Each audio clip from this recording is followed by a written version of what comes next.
reopen briefly in October, depending on how much of the quota is caught in other parts of Atlantic Canada. An Irish-based company already heavily invested in Summerside has announced a second big project for Western PEI. 13 waterfront cottages complete with hefty price tag and lots of security. Here's John Jeffrey. Owen Little strides through the tall grass and sand dunes on 14 acres of shorefront land in Anglo, Tignish. This was his Irish-based company, the Oran Group's first land purchase in North America a year ago. Before the backdrop of the ocean and the moss harvesters, Little's staff puts up easels with drawings and hosts a reception for some local community leaders. I came over to have a look at this 14 acres and then ended up spending a lot of money after that. But this is my pet. This is the one I want to see running first. The Oran Group has plans for 13 luxury year-round cottages, starting price at $350,000. The first 2 will be built this fall. This area will become a gated community.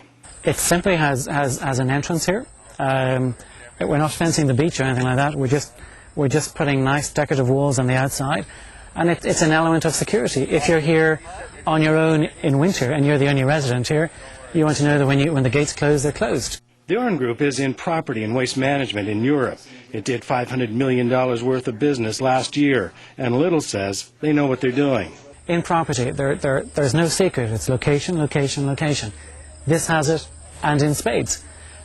The 13 houses will all be different houses. Pick up a little bit of the East Coast flavor, Cape Cod as being the general theme running through the whole design, with touches of Cape Cod siding, island stone. It's development in the community, and it'll, hopefully spur on some more economic development in the area. Homes in the Hamptons and Maine have just got so ridiculously expensive.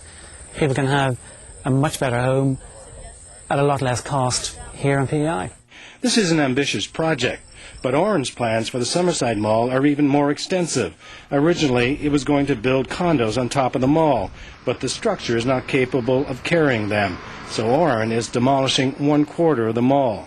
And we're building 6 towers with a maximum of 9 stories and 16,000 square feet of office space, all facing out to the water. And how many units? Either 99 or 101. That's a $25 million investment.